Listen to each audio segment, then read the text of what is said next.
What's up, everybody, and welcome to another episode. Hit the like button, subscribe to my channel, and share the video. Hit the join button and become a member. Wow! Well, members get exclusive content. Hit that bell icon on my channel so that you will receive a notification every time that I drop a video, and you can go and check the video out. If you have not subscribed to the channel, please do so. Let's get right into it. This is the story of two twin girls. They were around 13 years old, I recall this story, who brutally unalived their own mother. They stabbed her to death. Their mother was trying to get away from them, trying to leave the household, and they stayed on her, chased her down, and stabbed her to death.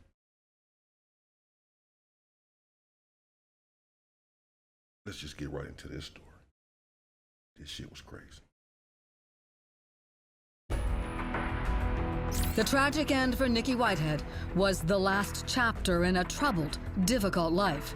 She was literally born in prison, her mother doing time for drug possession. Nikki was raised by her grandmother, who had a tough time keeping her on the straight and narrow. She didn't have what you call a curfew. Nikki was able to come and go as, she pretty much pleased. At only 17 years old, Nikki ended up pregnant with twins, naming the girls Tasmia and Jasmia, known as Taz and Jazz. Tasmia and Jasmia, Whitehead. These two twin girls right here, very young, innocent looking, right? Brutalized their mother, unalived her. For 12 years, the trio lived with Nikki's grandmother. That would be the girls' great-grandmother. But Nikki dreamed of giving her daughters a better life.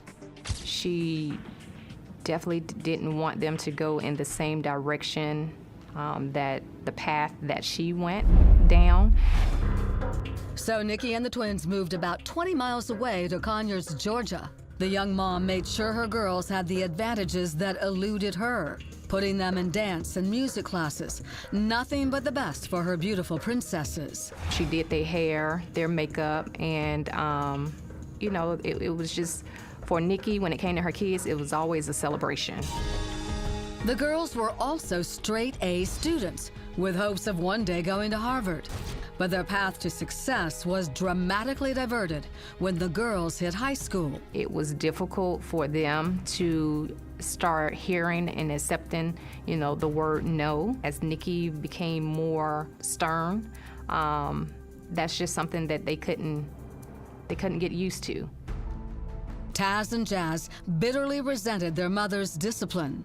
And soon, the rage would boil over when Nikki took away Taz's cell phone. When she let it be known that, hey, you cannot, you're 14, you can't talk to 17-year-old guys, and, you can't be on the phone at a certain time, and you can't stay out or whatnot, that's when I think it became a battle. But it was clear Nikki was losing control. Listen to this frantic 911 call when she discovered Jazz had snuck out in the middle of the night to meet her boyfriend. Conyers 911, where's your emergency? I just woke up and my daughter's gone at the house. How old is your daughter? Oh, Lord, 13. Two once sweet girls had suddenly morphed into twin terrors. Officer Myra Scruggs responded to a call from Nikki after yet another blowout. I talked with the girls at great length, trying to figure out what was going on. I actually went in the bedroom with the girls. They had a closet full of beautiful name brand clothes, beautiful shoes. Their hair was immaculate. I mean, these girls really had a good home. At the time, the twins told the officer they didn't want to live with their mom and insisted on moving back with their great-grandmother, where the rules were relaxed. Nikki said they just basically wanted their way. And exactly, and that's really, allegedly, supposedly, the motivation for this brutal unaliving of their own mother was that the mother had took the phone from one of the daughters because she was sneaking out of the house, as she heard on the 911 call, meeting her 17-year-old boyfriend, and she's 13 at the time. The mother caught wind of this, called the police, and took the phone, and etc. And allegedly, the young girls were irate about their mother taking the phone and putting all of these, what they believed to be restrictions upon them. where they can go and where they couldn't go. Well, yeah, you're 13 years old. And so they were demanding, even with this police officer, well, maybe not demanded with her, but requested, asked that they go back with their great-grandmother, who, as they just said, were going to let them get away with a lot more. The rules were much more relaxed because I'm sure she's an older lady. They can run over her more than a young, vibrant mother with a direct finger on them. An older lady, they can sneak out the house, they can do all of this stuff that they're doing at mom's, but get away with it. So they wanted to go live with their grandmother. And one of them had said before, well, if we have to stay here with you, if you ain't gonna let us go back with grandma, we gonna kill you. They told their mother that and then ended up doing it. And it just wasn't going to happen. But after interviewing Nikki, Taz, and Jazz, Scruggs says she had an unsettling feeling. The girls seem very innocent, very sweet. But the look in Nikki's face, she was fearful of those children. She knew that they worked together. After a few hours, everything appeared to have calmed down. The girls were just ready to, okay, we're just going to go to our rooms and we're going to go to bed and maybe we'll just call, their great-grandmother tomorrow and we can go see her. And they left it like it was all okay. But Officer Scruggs had a gnawing feeling that something just wasn't right. Instead of leaving the subdivision, she stayed close. I just knew it wasn't over. And within, I would say, 3 or 4 minutes, I could hear screaming coming from the direction of the house. Both of them jumped on her, and the two of them began to beat her. Nikki manages to get away and calls 911. Officer Scruggs rushed back to the house. Nikki's running out of the house with the cordless phone in her hand, hysterical. I pulled up, asked her what happened. She said as soon as I left that the girls had attacked her. Taz and Jazz tell an entirely different story. The twins said that once they went back in the house after we left, that their mother became abusive with them, told them that they were not going anywhere, and started to beat them. Officer Scruggs said the physical evidence clearly showed that Nikki was the victim. She had scratches on her neck, scratches on her chest, and she was hysterical. The girls, on the other hand, had no marks on them, no indication that really they had been in any kind of an altercation. Talking with them, I didn't believe a thing that the girls had said. Even more disturbing, she recalls the girls' eerie calm after the attack. You could have been two strangers, and there would have been more emotion shown. This time, Taz and Jazz are taken into custody and charged. They are in and out of court for years and ordered, along with their mother, to undergo counseling. It was a living hell for her, only because the kids did not want to be back with her. Family members knew the twins resented Nikki, but most chalked it up to the rebellious teenage phase. But these mother-daughter spats are nothing compared to the next time the cops are called to the house. The girls are in an absolute panic. As I was pulling out to get to the gate, the young lady stopped me, saying someone had killed her mother. It was late in the day, just after school, when Taz and Jazz returned home only to find their mother lying dead in a blood-soaked bathtub. And a swirl of questions. Who could have done such a horrendous... Look at all of that blood. Golly. Damn. That's their own mother. Look at all that blood. Talking about something. They found her in the bathtub. We'll see. Jeez. Golly. Act. You walked in and what happened? To the kitchen and I seen the blood all in there on the floor. And I went in there and I seen her. You need an Oscar. A house of strife has turned into a house of horrors. Identical twin sisters have come home from school to find their mother brutally murdered. Cops say Nikki Whitehead was stabbed 80 times with a kitchen knife, her spinal cord nearly severed. 80 times? That takes a lot of effort. That takes a lot of strength, bro. Your arm gets tired, even in a fight, just from swinging on somebody. So swinging a knife and making contact is tiring. It's exhausting. You know what I mean? You got time and time again. People have been known to stop the attack and then start it over. Literally sit down and take a breather, take a rest, and then start the attack over when you're talking about a knife. So 80 times from two 13-year-old girls, that took a lot of anger because they're not that strong. You see, they're small and they're 13. That took a lot of anger on their part to pull this off, to stab her 80 times and unalive her. Jeez, man. When I walked in the front door, it was the first time I'd ever been on something as horrific as that. Nikki and her daughters had a history of arguments and trouble. But it was unfathomable to think these two petite 16-year-olds were capable of murder. These are beautiful young girls, very tiny little things. They look harmless. Immediately after the horrendous discovery, the twins are consoled by police who are simply looking for answers. Was she on the floor, on the bed? In the bathtub. In the bathtub? Who would want Nikki dead? Cops soon learn the girls have a father. The father, you know, he had already had a family. He was married. So that was something else that she had to deal with. But he's got an ironclad alibi. He was living in Canada at the time of the murder. Then the girls themselves tell investigators that Nikki has two boyfriends. Was a love triangle what sparked a murder? She lived with Robert, and she also had a boyfriend named Joe. The twins had indicated that Robert had overheard her speaking to the other boyfriend on the phone and indicated that Robert had confronted Nikki about the infidelity. But as cops are tracking leads, and long before detectives had Taz and Jazz in a quiet interrogation room, they noticed something odd on the drive to headquarters. One of the twins we observed in the back of the ambulance. We saw her bite her arm. We stopped her and asked her, hey, what are you doing? And she explained that she does that when she gets upset. Inside the room, Taz can be seen on surveillance camera rocking back and forth. Oh, my grandma. Oh, my mama. Comforting each other and even sharing a kiss.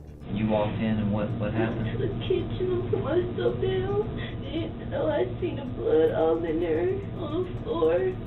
And I went in there and I seen her and I touched her. Detectives try to comfort the sisters.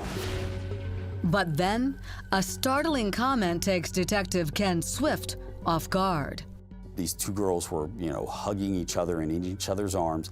And when I said, what can I do to make this easier for you? They turned and looked at me and they said, can we watch CSI? And immediately, the hairs on the back of my neck stood straight up. Essentially, it was right then, and it was like, okay, something was very, very off. And cops noticed something even more suspicious. The girls' complete lack of empathy for their dead mother.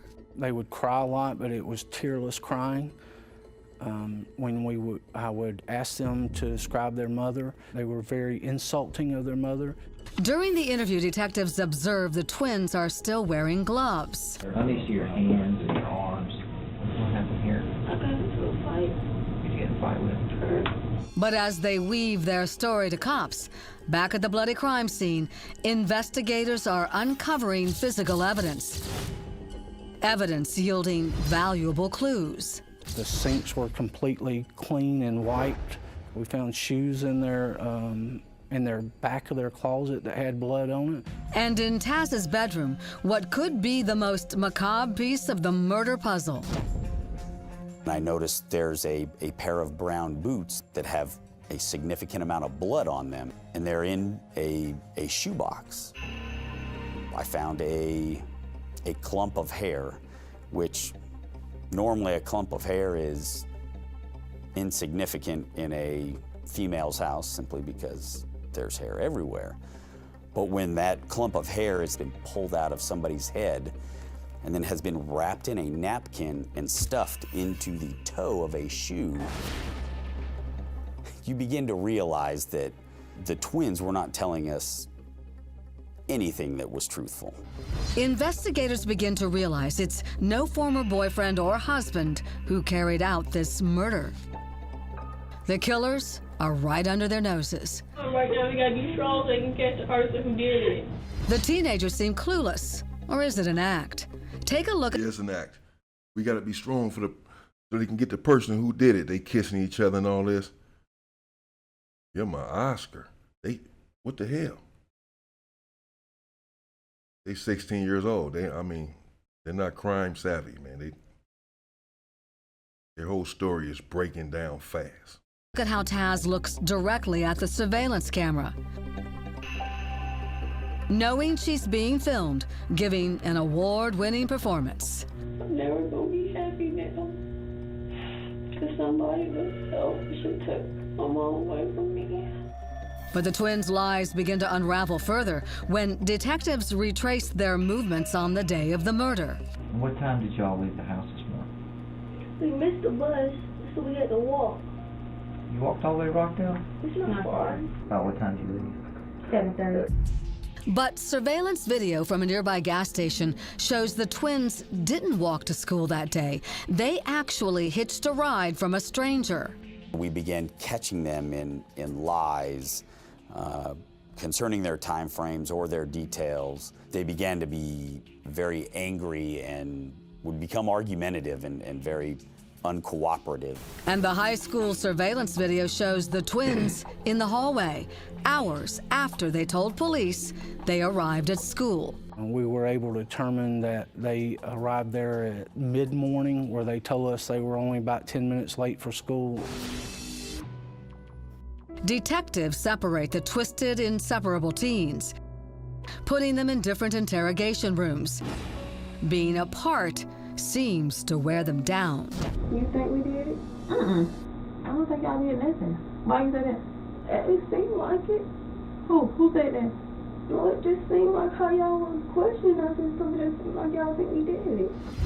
Unfortunately, with only circumstantial evidence prior to testing what's found in the home, cops can't hold the girls, who are released to their great-grandmother. For the next 4 months, Taz and Jazz lead a normal life, going to school, hanging out with friends, even attending prom. Meanwhile, police are watching, waiting, and... So they're out. Not on bail or none of that. They're too young for bail. They just got released. For 4 months, they out on the street after brutalizing and unaliving their mother, allegedly. As they investigate and build their evidence, obviously they don't have money to flee the country and the savvy to flee the country. Still, it's a little surprising that they were able to remain free. But such a brutal crime, but they didn't have any evidence to arrest them, apparently. Not at that juncture. testing the evidence, quietly building their case. We found items in their closet that had blood on them. And so when we were trying to distinguish whose blood, you cannot determine between twins because they have the same DNA. And then a startling clue, almost as if it came from beyond the grave. To Nikki's credit, she did not go down without a fight, and she left evidence on one of her girls as a marker. Remember when cops saw Taz biting her arm, explaining it away as a nervous habit? Detectives say she was trying to cover up Nikki's bite mark on her arm. We had a dental examination of Nikki's teeth, and they matched it to the bite on the twin. And autopsy results revealed another grim detail. They found human hair between Nikki's teeth. We would surmise that twin was behind Nikki and had her from around the front. Nikki's fighting for her life and bit her arm, and that's how the hair became embedded in her teeth. Cops are quickly zeroing in on what appears to be two pretty little liars. And on the last day of school before summer break, with enough probable cause, detectives arrest Taz at her home. She's cuffed and aggressively frisked. Then, police head to Rockdale High to nab her sister, Jazz. We decided we were going to arrest them on the last day of school for fear of they were going to take flight out of the country to avoid the charges. The now evil twins seen here, looking defiant and arrogant in their mugshots, are charged with felony murder and aggravated assault in their mother's death. Now, listen as their true natures are revealed on this police car recording. I'm not going down for something I did not do. Please find a murder weapon and then get real person. For real. What the you waiting for? They having coffee and donuts and having a good jolly old time. The case looked to be a slam dunk, but would they ever face trial, or would they need to? Everything they said, whether it had some truth or fiction in it, had their self-interest at heart. Identical twin sisters known as Taz and Jazz are caught in a web of lies and incriminating evidence. Arrested for the brutal slaying of their mother, Nikki Whitehead. You know, I don't believe anything they say. Everything they said, whether it had some truth or fiction in it, had their self-interest at heart. The 16-year-old girls are hauled off to jail, keeping silent about the chilling crime. But after nearly 4 years awaiting trial, the twins finally come forward with a stunning admission, outright confessing to the brutal attack and murder. I think I picked up a knife and I stabbed her. Where did you stab her? I think I stabbed her in the stomach. It was multiple times. I think I had her hands, Jazz, her feet. Kind of like a joint effort. She was heavy. We just put it in. The water was turned on. At some point in time, you did realize that morning your mom was dead. Yeah. As part of a deal with the state to avoid trial, Taz and Jazz pleaded guilty to voluntary manslaughter. Both were sentenced to 30 years in prison. But the question remains, what really happened that dark day? By their account, they were up to 2 or 3 o'clock in the morning. They didn't want to get up when they were awakened to go to school for by their mother. And I think 30 years in prison. Now, I know their grandmother, the victim's mother, I remember I gave a statement saying, you know, she wasn't not satisfied with that. She wanted them to get life in prison, minimum. Even though these are her granddaughters, that was her daughter. That's what she said. You know, I don't know. They got 30 years for manslaughter, though. I think that's what sparked the attack, the confrontation, and that they killed their mother. And then they spent a couple of hours fabricating parts of the crime scene and cleaning it up. And then they went to school so that they would have an alibi. Detectives say they found a journal in the home. It revealed a premeditated plan to murder their mother for some time. And they would write back and forth to each other how much they disliked their mother, and even to the point that they said in their writings that if they didn't get rid of her soon, they weren't going to be able to. This was an act of rage. It was, the two girls had planned for this event. Cops believe Nikki never stood a chance in the savage attack. The bloody path even extends to outside the home, suggesting Nikki managed to get away, but the girls dragged her back to the house to finish her off. At some point, Nikki escaped, made it to that house next door. When we interviewed that resident, he recalled someone yelling, and he heard someone ring his doorbell. He was in bed at the time, and he didn't get up to go investigate. And we could see where Nikki's bare feet exited and re-entered through that door in blood. So we would surmise that she was pulled back into the house where the attack resumed. Back in the house, the heinous... So she tried to get away. She ran out barefoot, blood all on her feet. They tracking the blood to her neighbor's house, where she went, rang the doorbell, clinging to life, bloody, asking for help. He was in the bed. He or she didn't get out of the bed. The girls come out, according to the evidence, according to the blood pattern, grab her, since she got away and ran to the neighbors, rang the doorbell, which could have saved her, I guess. Maybe if the neighbor had got up, maybe she still would have died, whatever, who knows. But he didn't get up. He said he was sleeping, just didn't pay the doorbell any mind. This gives the girls a chance to come and grab her from the neighbor's house and drag her back into the house to finish her off. Whoa. Assault continued, the girls smashing their mother over the head with a pot, stabbing her with a kitchen knife, choking her with the ribbon of a medal, then dragging her body into the tub, where they left her to die. What does she say when she's in the tub? Kill me now and I'll kill y'all. But what happened then? She just, she went under a couple times and that was it. I'm sure that their confession was self-interested. They were looking out for themselves and had been coached by attorneys, and they said enough to live up to their part of the plea. By the time they serve their 30-year sentence, the twins will be in their 40s. In the meantime, Jazz has traded in her jailhouse jumpsuit for a different uniform, at least for a day. She's graduated high school in the Slammer and even served as class valedictorian. I worked really, really, really hard. I stayed up all night some days to finish some of the things they gave me. And despite Jazz and Taz admitting to slaughtering their own mother, Nikki's own grandmother, the girl's great-grandmother, Della Frazier, is unbelievably beaming with pride at the accomplishments Jazz is making while behind bars. I am so proud of her. I feel so good about what she accomplished, and I always wanted to see this. Now, this is not the great-grandmother I'm talking about Nikki's mother, the victim's mother. She's not at the graduation talking about she's proud.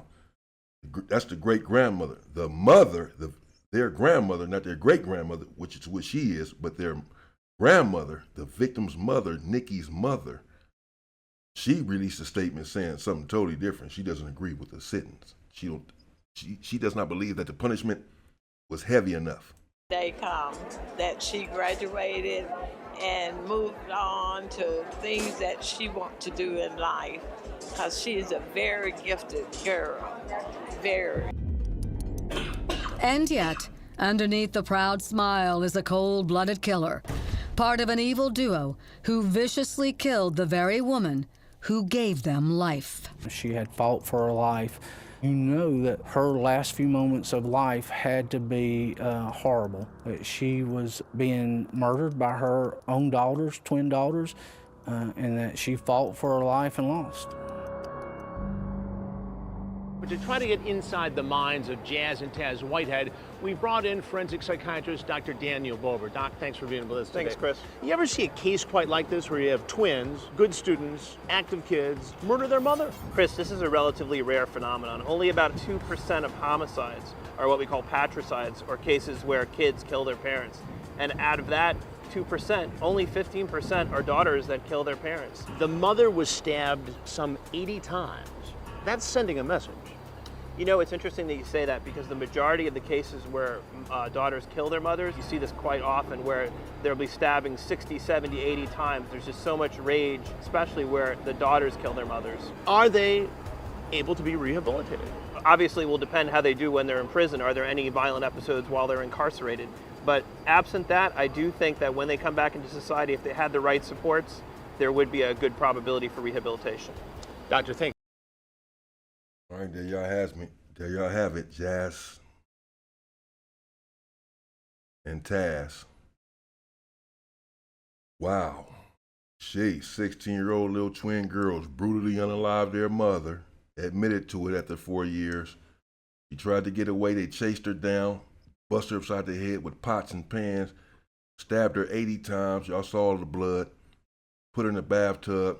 And she went under a couple of times, as she said, and that was it. She said she went under a couple of times, and that was it. Whoa. Wow. Jeez. And they got 30 years for manslaughter. They'll be out, because that's the way the law works. That's the way the system is now. They dropping a lot of people's time. New laws are coming into play. They're not going to do no damn 30 years. They're brutally unaliving their mother. Let me know what y'all think in the comments, man. He said only 2% of homicides are committed by children against their parent. Well, that's a lot. That's a lot. That's 1 for every 50. 1 of every 50 homicides is performed by a child against a parent. That's a lot. When you're talking about thousands of homicides, that's a lot. That's a lot. Crazy, man. Let me know what y'all think in the comments. It didn't get enough time. Do they need psychiatric help? What was the issue?